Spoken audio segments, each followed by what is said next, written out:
विश्व की दो पुरातन सभ्यताओं के बीच विश्व के दो पुरातन लोकतांत्रिक विचारधाराओं के बीच और विश्व के पुरातन व्यापारिक और सांस्कृतिक संबंधों के बीच फ्रेंड्स, हमारे संबंधों की नींव जितनी प्राचीन है उतनी ही मजबूत है। विज्ञान, कला और संस्कृति सभी विषयों में हमने एक दूसरे से सीखा है। आज हमारे बीच जियोपॉलिटिकल, इंटरनेशनल और रीजनल विषयों पर बेहतरीन तालमेल है, चाहे वो इंडो पैसिफिक में हो या मेडिटेरेनियन में हो। दो पुराने मित्रों की तरह हम एक दूसरे की भावनाओं को समझते हैं और उनका आदर करते हैं। 40 वर्षों के लंबे अंतराल के बाद भारत के किसी प्रधानमंत्री का ग्रीस आना हुआ है, फिर भी ना तो हमारे संबंधों की गहराई कम हुई है, ना ही रिश्तों की गर्मजोशी में कमी आई है। इसलिए आज प्रधानमंत्री जी और मैंने भारत ग्रीस पार्टनरशिप को स्ट्रैटेजिक स्तर पर ले जाने का निर्णय लिया है।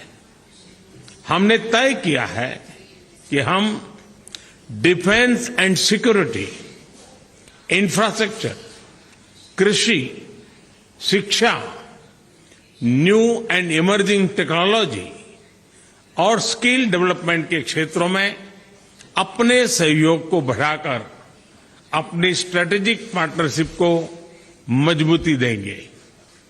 फ्रेंड्स, रक्षा और सुरक्षा के क्षेत्र में हमने सैन्य संबंधों के साथ साथ रक्षा उद्योगों को भी बल देने पर सहमति जताई।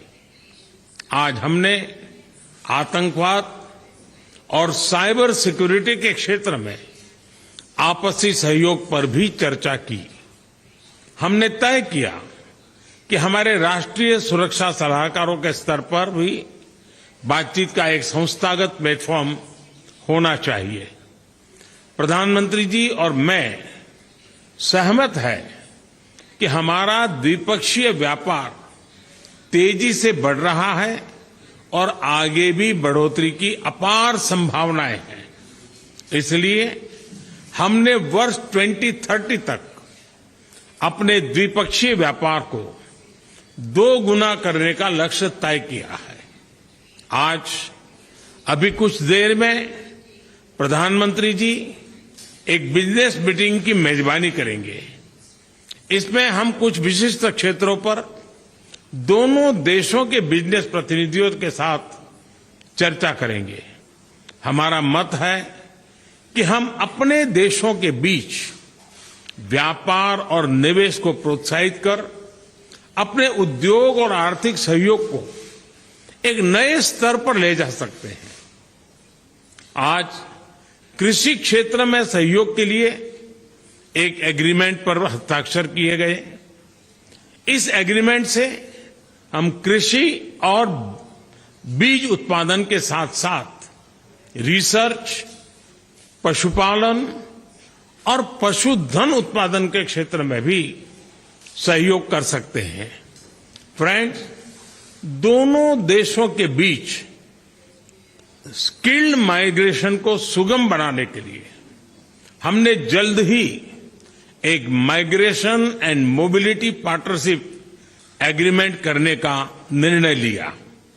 हमारा मानना है कि अपने प्राचीन पीपल टू पीपल संबंधों को नया रूप देने के लिए हमें सहयोग बढ़ाना चाहिए।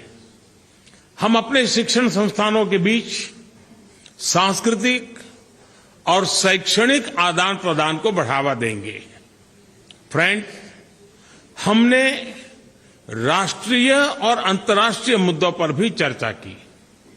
ग्रीस ने इंडिया ईयू ट्रेड और इन्वेस्टमेंट एग्रीमेंट पर अपना समर्थन प्रकट किया। यूक्रेन के मामले में दोनों देश डिप्लोमेसी और डायलॉग का समर्थन करते हैं। संयुक्त राष्ट्र और अन्य अंतर्राष्ट्रीय मंचों पर ग्रीस के सहयोग के लिए मैंने उनका धन्यवाद किया। भारत की G20 की अध्यक्षता को लेकर प्रधानमंत्री जी की शुभकामनाओं और प्रोत्साहन के लिए मैं उनका आभारी हूं। फ्रेंड्स, मैं हेलेनिक रिपब्लिक के लोगों और राष्ट्रपति जी का हार्दिक धन्यवाद करता हूं कि आज उन्होंने मुझे grand cross of the order of honour ने उससे सम्मानित किया।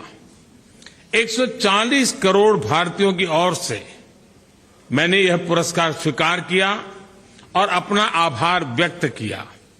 भारत और ग्रीस के साझा मूल्य हमारी लंबी और भरोसेमंद पार्टनरशिप का आधार है। लोकतंत्र के मूल्यों और आदर्शों को स्थापित करने और उन्हें सफल रूप से प्रचलित करने में दोनों देशों का ऐतिहासिक योगदान है। मुझे विश्वास है कि भारतीय और ग्रीको रोमन कला के सुंदर मिश्रण से बने गांधार स्कूल ऑफ आर्ट की तरह भारत और ग्रीस की मित्रता भी समय की शिला पर अपनी अमिट छाप छोड़ेगी। एक बार फिर ग्रीस के इस खूबसूरत और ऐतिहासिक शहर में आज मुझे और मेरे डेलीगेशन को जो आदर सत्कार मिला, उसके लिए मैं प्रधानमंत्री जी और ग्रीस के लोगों का हृदय से धन्यवाद करता हूं। बहुत बहुत धन्यवाद।